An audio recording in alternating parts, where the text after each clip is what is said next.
ओम श्री गणेशाय नमः। जय श्री राधे कृष्ण मित्रों। आइए आषाढ़ मास महात्म्य में श्री शिव महापुराण की कथा का रसपान करते हैं। सती माता ने कहा, जो महादेव जी की निंदा करता है अथवा जो उनकी होती हुई निंदा को सुनता है, वे दोनों तब तक नरक में पड़े रहते हैं जब तक चंद्रमा और सूर्य विद्यमान हैं। अतः तात मैं अपने इस शरीर को त्याग दूंगी, जलती आग में प्रवेश कर जाऊंगी। अपने स्वामी का अनादर सुनकर अब मुझे अपने इस जीवन की रक्षा से क्या प्रयोजन।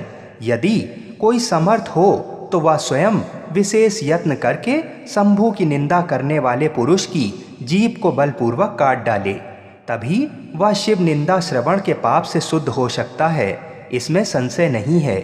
यदि कुछ कर सकने में असमर्थ हो तो बुद्धिमान पुरुष को चाहिए कि वह दोनों कान बंद करके वहां से निकल जाए। इससे वह शुद्ध रहता है, दोष का भागी नहीं होता, ऐसा श्रेष्ठ विद्वान कहते हैं। इस प्रकार धर्म नीति बताने पर सती को अपने आने के कारण का बड़ा पश्चाताप हुआ। उन्होंने व्यथित चित्त से भगवान शंकर के वचन का स्मरण किया। फिर सती अत्यंत कुपित हो दक्ष से, उन विष्णु आदि समस्त देवताओं से तथा मुनियों से भी निडर होकर बोली, तुम भगवान शंकर के निंदक हो, इसके लिए तुम्हें पश्चाताप होगा। यहाँ महान दुख भोग कर अंत में तुम्हें यातना भोगनी पड़ेगी। इस लोक में जिनके लिए ना कोई प्रिय है ना अप्रिय, उन निर्वैर परमात्मा शिव के प्रतिकूल तुम्हारे सिवा दूसरा कौन चल सकता है। जो दुष्ट लोग हैं वे सदा ईर्षा पूर्वक यदि महापुरुषों की निंदा करें तो उनके लिए ये कोई आश्चर्य की बात नहीं है। परंतु जो महात्माओं के चरणों की रस से अपने अज्ञान अंधकार को दूर कर चुके हैं, उन्हें महापुरुषों की निंदा शोभा नहीं देती। जिनका शिव ये दो अक्षरों का नाम कभी बातचीत के प्रसंग से मनुष्यों की वाणी द्वारा एक बार भी उच्चारित हो जाए तो वह संपूर्ण पाप राशि को शीघ्र ही नष्ट कर देता है। उन्हीं पवित्र कीर्ति वाले निर्मल शिव से तुम द्वेष करते हो। आश्चर्य है, वास्तव में तुम अमंगल रूप हो। महापुरुषों के मन रूपी मधुकर ब्रह्मानंदमय रस का पान करने की इच्छा से जिनके सर्वार्थदायक चरण कमलों का निरंतर सेवन किया करते हैं, उन्हीं से तुम मूर्खतावश द्रोह करते हो। जिन्हें तुम नाम से शिव और काम से आशिव बताते हो, उन्हें क्या तुम्हारे सिवा दूसरे विद्वान नहीं जानते? ब्रह्मा आदि देवता, सनक आदि मुनि तथा अन्य ज्ञानी क्या उनके स्वरूप को नहीं समझते?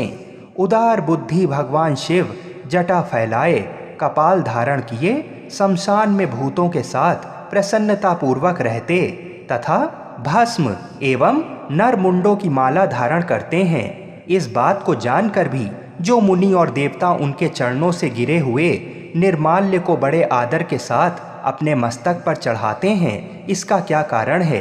यही कि वे भगवान शिव ही साक्षात परमेश्वर हैं। प्रवृत्ति और निवृत्ति दो प्रकार के कर्म बताए गए हैं। मनीषी पुरुषों को उनका विचार करना चाहिए। वेद में विवेचन पूर्वक उनके रागी और विरागी दो प्रकार के अलग अलग अधिकारी बताए गए हैं। परस्पर विरोधी होने के कारण उक्त दोनों प्रकार के कर्मों का एक साथ एक ही कर्ता के द्वारा आचरण नहीं किया जा सकता। भगवान शंकर तो पर ब्रह्म परमात्मा हैं, उनमें इन दोनों ही प्रकार के कर्मों का प्रवेश नहीं है। उन्हें कोई कर्म प्राप्त नहीं होता, उन्हें किसी भी प्रकार के कर्म करने की आवश्यकता नहीं है। पिताजी, हमारा ऐश्वर्य अव्यक्त है, उसका कोई लक्षण व्यक्त नहीं है। सदा आत्मज्ञानी महापुरुष ही उसका सेवन करते हैं। तुम्हारे पास वह ऐश्वर्य नहीं है। यज्ञशालाओं में रहकर वहाँ के अन्न से तृप्त होने वाले कर्मठ लोगों को जो भोग प्राप्त होता है, उससे वह ऐश्वर्य बहुत दूर है। जो महापुरुषों की निंदा करने वाला और दुष्ट है, उसके जन्म को धिक्कार है। विद्वान पुरुषों को चाहिए कि उसके संबंध को विशेष रूप से प्रयत्न करके त्याग दें। जिस समय भगवान शिव तुम्हारे साथ मेरा संबंध दिखलाते हुए मुझे दक्ष आयणी कहकर पुकारेंगे, उस समय मेरा मन सहसा अत्यंत दुखी हो जाएगा। इसलिए तुम्हारे अंग से उत्पन्न हुए सदा शव के तुल्य घृणित इस शरीर को इस समय मैं निश्चय ही त्याग दूंगी और ऐसा करके सुखी हो जाऊंगी।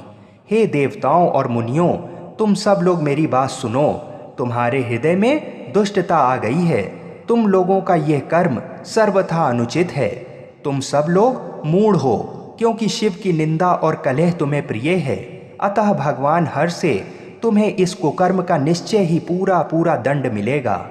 ब्रह्मा जी कहते हैं, नारद, उस यज्ञ में दक्ष तथा देवताओं से ऐसा कहकर सती देवी चुप हो गईं और मन ही मन अपने प्राण वल्लभ शंभु का स्मरण करने लगीं।